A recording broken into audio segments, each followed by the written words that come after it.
अस्सलाम वालेकुम।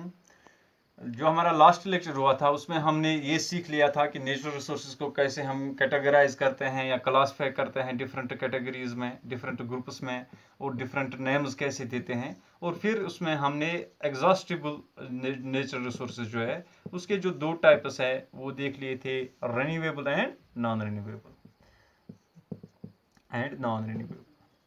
तो इसी को आज हम थोड़ा सा समझने की कोशिश करते हैं कि रिन्यूएबल कौन से होते हैं। तो मैं आपको एग्जाम्पल के थ्रू समझाता हूं। अगर एग्जाम्पल हम लें अपने फॉरेस्ट्स की, क्योंकि एक प्लांट को, एक ट्री को बनने में बहुत सारे साल लगते हैं। से मतलब किसी फॉरेस्ट में एक ट्री है, उसकी एज फॉर एग्जांपल 50 ईयर्स है, तो 50 ईयर्स तैयार होने में उसको लग गई। और एक सेकंड में एक इंसान मशीनों के जरिए, या बहुत सारे इंसान जो है ना मशीनों के जरिए, ऐसे मिलियंस ऑफ ट्रीज एक दिन में या एक घंटे में, पूरी कायनात में अगर हम देखें तो millions and trillions of these trees are cut down for different purposes. कहीं पे इंडस्ट्री, कहीं पे रोड्स, कहीं पे बिल्डिंग्स, कहीं पे पेपर के लिए, कहीं पे और कोई वजह है। तो ये फॉरेस्ट्स लगातार जो है ना कटते जा रहे हैं। इनमें जो पेड़ पौधे हैं, तो इस प्रोसेस को हम कहते हैं डिफॉरेस्टेशन। ये भी हमने समझ लिया था कहाँ पे, क्लास 8th में या 7th में। अब डिफॉरेस्टेशन से क्या इम्पैक्ट आ सकता है, चलो ये आज नहीं, 10 साल बाद नहीं, 100 साल बाद नहीं, कोई तो ऐसा, अगर हम इसी स्पीड पे ये millions and trillions of trees काटते जाएंगे, ये ऐसा एक समय आ सकता है, ऐसा एक वक्त आ सकता है कि जब एक भी, इस हिसाब से एक भी ट्री दुनिया में नहीं रहेगा, क्योंकि बहुत सारे साल लगते हैं और सेकंड्स में हम इन ट्रीज को खत्म करते जा रहे हैं। लेकिन उस तबाही से बचने के लिए एक तो हमें डेवलपमेंट भी चाहिए, हमें तो डेवलपमेंट करनी ही करनी है, और उसके लिए हमें फॉरेस्ट्स तो काटने ही पड़ेंगे। अब जहाँ पे कहीं पे कोई, पहले ज़माने में एयरपोर्ट का सिस्टम तो था ही नहीं, क्योंकि जब एयर बसेस थी ही नहीं, जब हमारे पास कोई हेलीकॉप्टर ही नहीं था, एरोप्लेन ही नहीं था, तो एयरपोर्ट का कोई कंसेप्ट ही नहीं था। अब आज के ज़माने में अगर कहीं पे हमें एयरपोर्ट बनाना है, या कोई स्टेडियम बनाना है, या कोई भी ऐसी चीज़ बनानी है, तो डेवलपमेंट तो होनी ही होनी है। इस डेवलपमेंट को होने के लिए अब हमें इन जंगलात को या ट्रीज को काटना पड़ रहा है। अब लेकिन अगर हम ये जहन में रखें कि डेवलपमेंट भी करनी है, लेकिन साथ साथ जो आने वाली जनरेशन है उस पर भी इस चीज़ का इम्पैक्ट नहीं होना चाहिए। तो उस फ्यूचर जनरेशन को ये तमाम चीज़ें मुहैया करने के लिए हम ऐसी डेवलपमेंट करते हैं जिसको हम कहते हैं सस्टेनेबल डेवलपमेंट। सस्टेनेबल का मतलब क्या होता है कि आज जो कुछ हम यूज़ कर रहे हैं इन फॉरेस्ट्स में से, चाहे फॉरेस्ट्स है, चाहे और कोई चीज़, चाहे ट्रीज है, चाहे टिम्बर के लिए यूज़ कर रहे हैं, चाहे और किसी चीज़ के लिए यूज़ कर रहे हैं, लेकिन साथ साथ में हम क्या कर रहे हैं, एक तो डिफॉरेस्टेशन भी हो रही है, लेकिन इसके साथ साथ एफॉरेस्टेशन, यानी we are planting more trees then we cut, या हम उतने ही ट्रीज लगाते भी जा रहे हैं जितने हम काट रहे हैं। तो इसका मतलब क्या है कि एक नेचुरल बैलेंस हम कायम कर सकते हैं। तो ये जो हमारा नुकसान हुआ वहाँ पे, उसकी भरपाई करने के लिए इन जंगलात को हम रिन्यू कर सकते हैं। तो हम क्या कहेंगे कि ये एक ऐसा नेचुरल रिसोर्स है, एक ऐसा नेचुरल रिसोर्स है जिसको हम उसी शेप में रख सकते हैं, उसी तादाद में इन ट्रीज को रख सकते हैं, एक ऐसी प्रोसेस करके जिसको हम कहते हैं एफॉरेस्टेशन, यानी bye planting more and more trees. इसका मतलब है कि इसको हम रिन्यू कर सकते हैं, means it is a renewable exhaustible natural resources. दूसरी तरफ जो हमने कल मिसाल दी थी एग्जॉस्टेबल नेचुरल रिसोर्सेज में, वो क्या था कि फॉसिल फ्यूल्स है हमारे पास, डिफरेंट फॉसिल फ्यूल्स।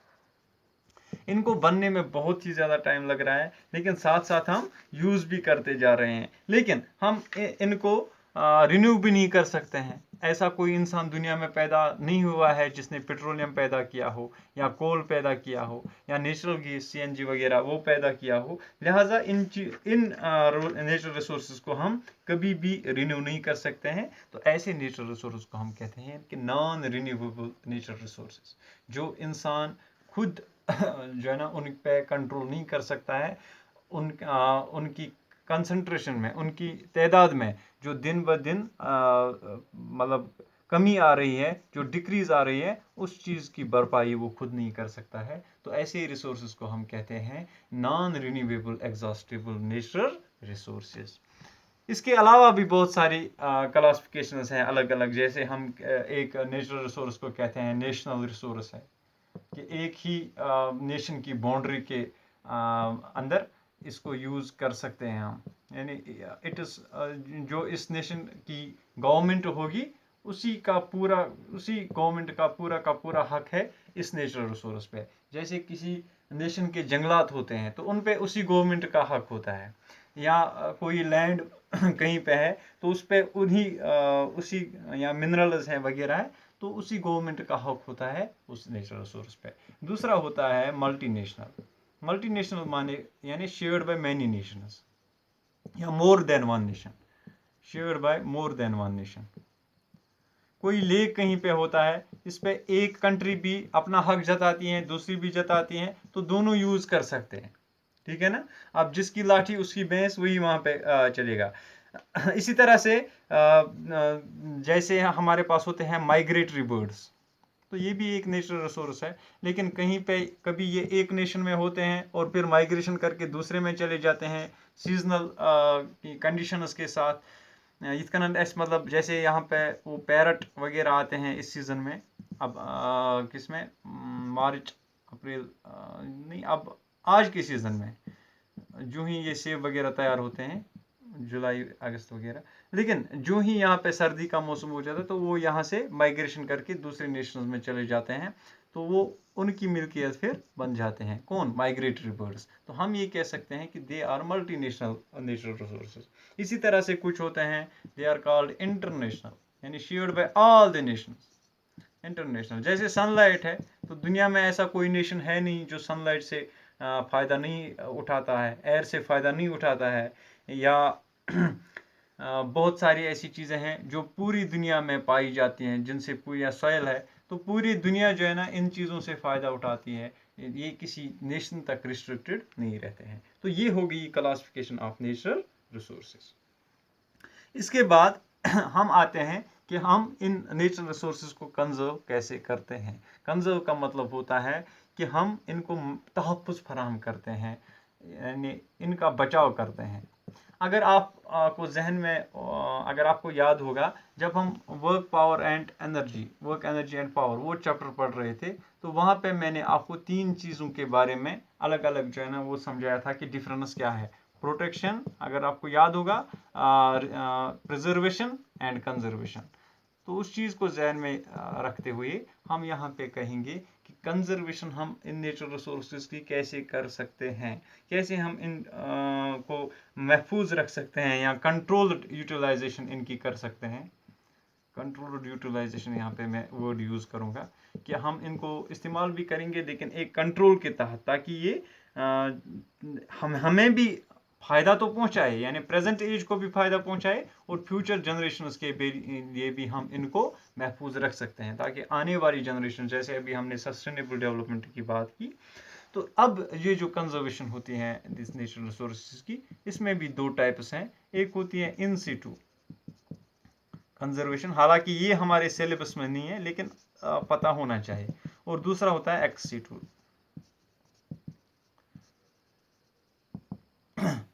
इन सिटू का मतलब होता है कि जो इनका नेचुरल हैबिटेट होता है, जिस हैबिटेट में, जिस जगह पे, जिस मौसम में, जिस एरिया में ये पले बड़े हैं, ये रहते हैं, उसी में इनको हम तहफ़्फ़ुज़ फराहम करें। जैसे हम नेशनल पार्क्स बनाते हैं, सेंचुरी, वाइल्ड लाइफ सेंचुरीज़ वगैरह बनाते हैं, तो उन जानवरों को या उन प्लांट्स को हम वही एनवायरनमेंट फराहम करते हैं, वही सराउंडिंग्स फराहम करते हैं जो कि उनका नेचुरल हैबिटेट है, उसी में रखते हैं। फिर उस एरिया को हम प्रोटेक्टेड एरिया मानते हैं कि यहाँ पे किसी भी प्लांट का काटना ठीक नहीं है, या यहाँ पे किसी वाइल्ड लाइफ एनिमल की जान आप नहीं ले सकते हैं, कोई शिकारी शिकार नहीं कर सकता है। तो इस टाइप की कंजर्वेशन को हम कहते हैं इन सिटू कंजर्वेशन।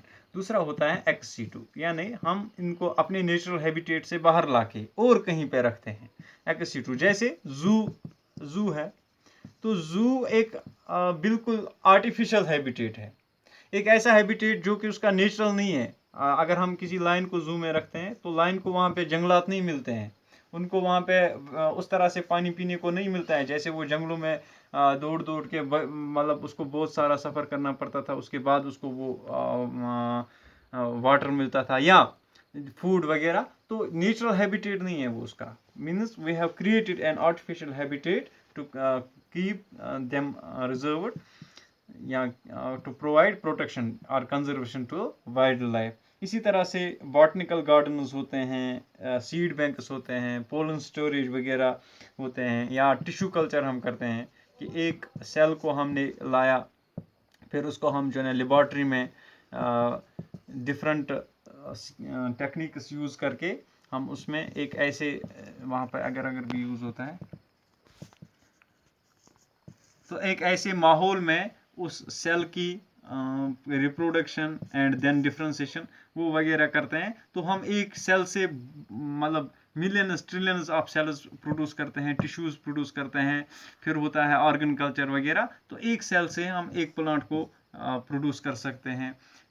तो इस तरह से अगर हमारे पास millions and trillions of cells होंगी तो टिश्यू कल्चर के थ्रू हम बहुत सारी लातेदाद सीडलिंग्स प्रोड्यूस कर सकते हैं, फिर उनको हम डिफरेंट नर्सरीज वगैरह में मुंतकिल करते हैं, तो वहाँ पे उनकी ट्रांसप्लांटेशन होती है। इस तरह से हमें एक सेल से डिफरेंट प्लांट्स मिलते हैं। तो यानी कि वो नेचुरल जो उसका हैबिटेट था, उस नेचुरल हैबिटेट से बाहर, जिसको हम कहते हैं एक्स सिटू कंजर्वेशन, तो हम ऐसे भी कंजर्व कर सकते हैं प्लांट्स को या एनिमल्स को।